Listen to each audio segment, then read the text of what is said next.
Hello everyone, welcome back to my YouTube channel. So मैं इस video में आपको एंडोप्लाज्मिक रेटिकुलम के स्ट्रक्चर एंड फंक्शन के बारे में डिस्कस करूंगी। तो ठीक है, without wasting a time let's start. सबसे पहले हम लोग जान लेते हैं एंडोप्लाज्मिक रेटिकुलम। देखो यहाँ पे एंडो का मतलब क्या है, इनसाइड। प्लाज्मिक का मतलब क्या है, साइटोप्लाज्म। रेटी का मतलब क्या है, नेटवर्क। कुलम का मतलब क्या है, चैनल।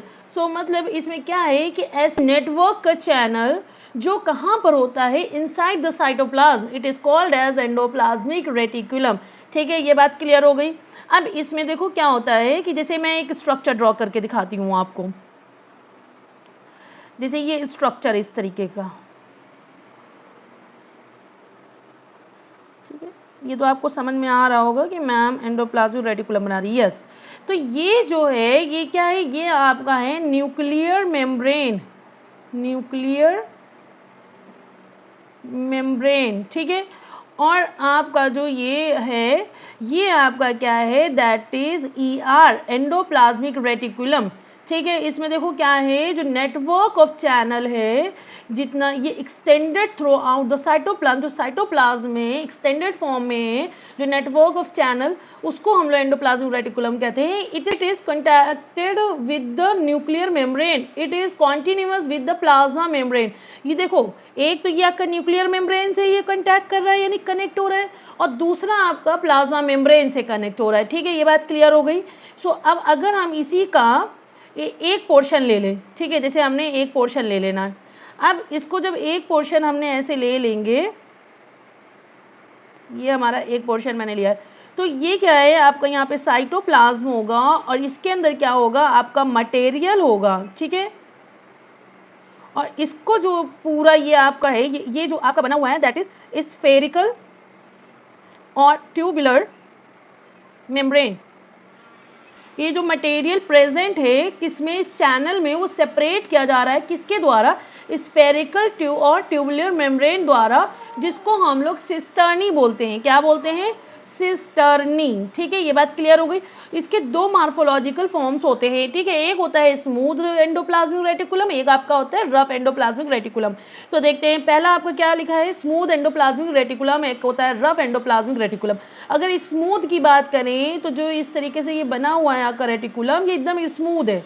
ठीक है, और अगर हम रफ की बात करें तो इस तरीके से जो बना रहेगा और इस पे ऊपर ऐसे राइबोसोम लगे होंगे, दैट इज आपका रफ एंडोप्लाज्मिक रेटिकुलम। ये बात क्लियर हो गई। जो राइबोसोम होते हैं इसमें स्मूथ में क्या होगा, नॉट अटैच, यानी देखो एकदम स्मूथ है ये लेयर, कोई भी राइबोसोम अटैच नहीं है, तो इसलिए इसको हम लोग SER यानी स्मूथ एंडोप्लाज्मिक रेटिकुलम कहते हैं। और ribosomes are attach with RER। देखो यहाँ पे देखो लाल लाल मैंने राइबोसोम ऑलरेडी अटैच कर दिया है ना, तो इसलिए इसी में राइबोसोम आपका अटैच होता है और इस वजह से इसको हम लोग रफ एंडोप्लाज्मिक रेटिकुलम कहते हैं। कभी भी कोई भी चीज़ होती है स्मूथ होती है, वो चिकनी होती है। ठीक है, और कभी भी आपने रफ देखा होगा, रफ में खुरदुरा खुरदुरा सा होता है, तो यहाँ पे जो खुरदुरा फॉर्म है वो राइबोसोम के चिपकने से आ रहा है। ठीक है, अब हम लोग दोनों के फंक्शन देख लेते हैं, function SER and function of RER। तो देखो फंक्शन ऑफ SER में क्या होगा, ये इन्वॉल्व करता है मेटाबॉलिज्म ऑफ लिपिड में, और किस में इन्वॉल्व करेगा, डिटॉक्सिफिकेशन में इन्वॉल्व होता है कि हार्मफुल ड्रग्स के लिए। ठीक है, and it involves in transmission of nerve impulse, और नर्व इम्पल्स के ट्रांसमिशन में भी ये इसका इन्वॉल्वमेंट होता है। इसके एग्जाम्पल क्या हो जाएगा, आपको मसल्स एंड नर्व सेल्स, ये इसके एग्जाम्पल है। और ये इन्वॉल्व होता है transportation of material from one cell to another. ठीक है, एक सेल से दूसरे सेल में जो मटेरियल का ट्रांसपोर्टेशन होता है उसमें भी इसका पार्टिसिपेशन होता है। अब इस रफ एंडोप्लाज्मिक रेटिकुलम में क्या होगा, ये इन्वॉल्व करेगा सिंथेसिस ऑफ प्रोटीन में, प्रोटीन की सिंथेसिस में, जो कि या तो वो स्टोर हो या एक्सपोर्ट हो, कहाँ पर, सेल के आउट ऑफ द सेल। ठीक है, export out of the cell. ये अब हम लोग लास्ट पॉइंट क्या पढ़ेंगे, एंडोप्लाज्मिक रेटिकुलम के फंक्शन। तो देखो एंडोप्लाज्मिक रेटिकुलम के फंक्शन वही होंगे, अगर जो स्मूथ और एंडोप्लाज्मिक रेटिकुलम और आपका रफ एंडोप्लाज्मिक रेटिकुलम के फंक्शन कॉमन होंगे, वही आपके एंडोप्लाज्मिक रेटिकुलम के फंक्शन होंगे। तो देखो वो कौन से ऐसे फंक्शन है जो दोनों में कॉमन है, देखो दोनों ही क्या करते हैं, provide mechanical support to the cell, दोनों ही सेल को सपोर्ट करते हैं मैकेनिकली।